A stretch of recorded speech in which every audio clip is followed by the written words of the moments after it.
hell was that?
What the fuck is this?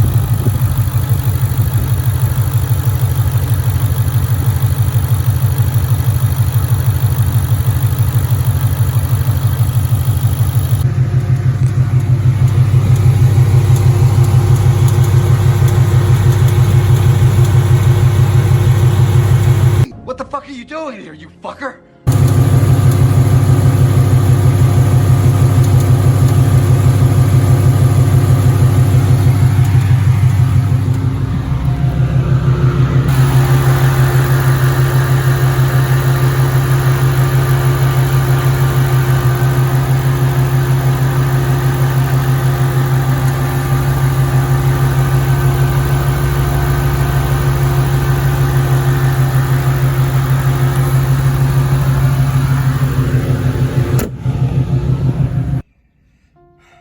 How's it going, guys? For those who are watching and tuning in, for those who are probably looking for this issue, I'm sorry. So yeah, as the description states, I got the typewriter tick, and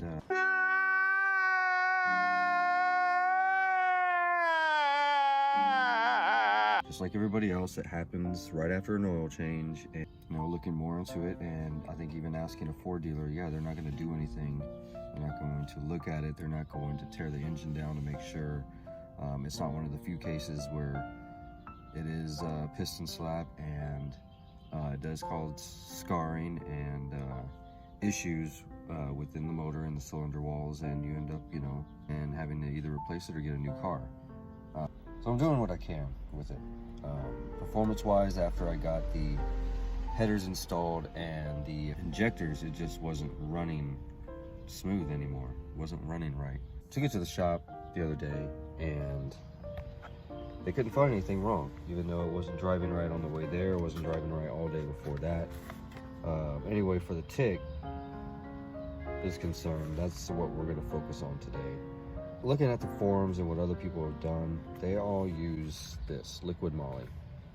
The Certec liqumolly specifically. My shop recommends either trying it because other people did, and people that haven't had issues with the car afterwards, or I don't know what's gonna happen. So I'm gonna have to go ahead and put this in, and we're gonna see what happens.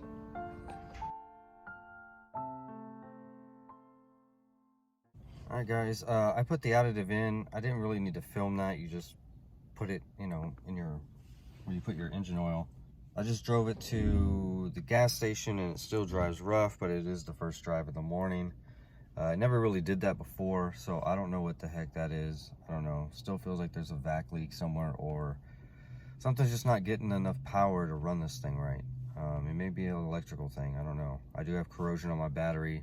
It's my second battery that had corrosion on it so far. So I don't know. I don't know what to do.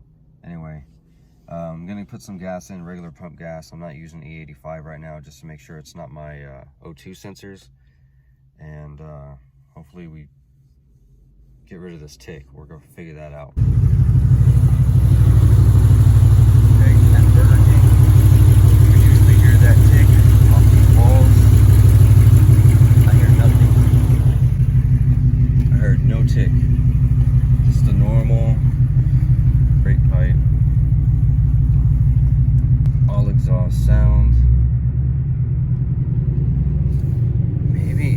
the driving, maybe it was just driving like crap because of the oil. Maybe it didn't like the oil either. Pull over somewhere in the parking lot where it's not too many people, and I'm gonna get out and check this out.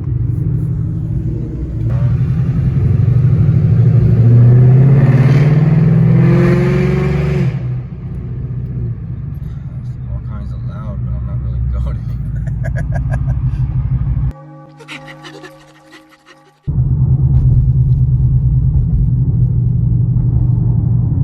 Drives fine. I don't necessarily hear that tick when I'm in the cabin because the exhaust is so loud. Going uphill, I can feel a little sputter, but you don't see it in the gauges, which is weird.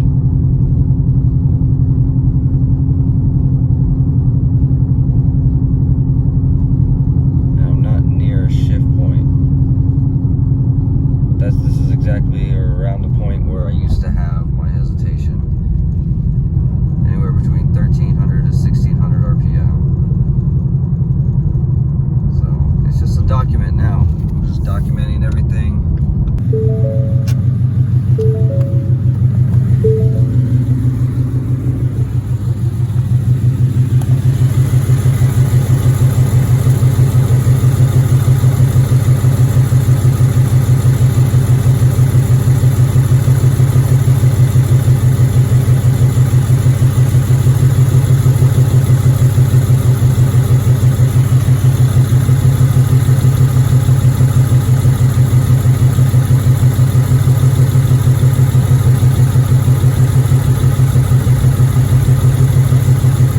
But with everything said and done, I'm gonna say it worked.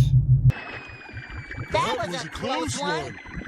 But I'll update you if I hear it come back. But for now, since I just drove it this morning, I haven't heard it. Didn't hear it in the drive-thru, which is mostly where you're gonna hear it, because you're gonna hear the echo pop off the wall. I don't want to say it worked yet, but I'll update you.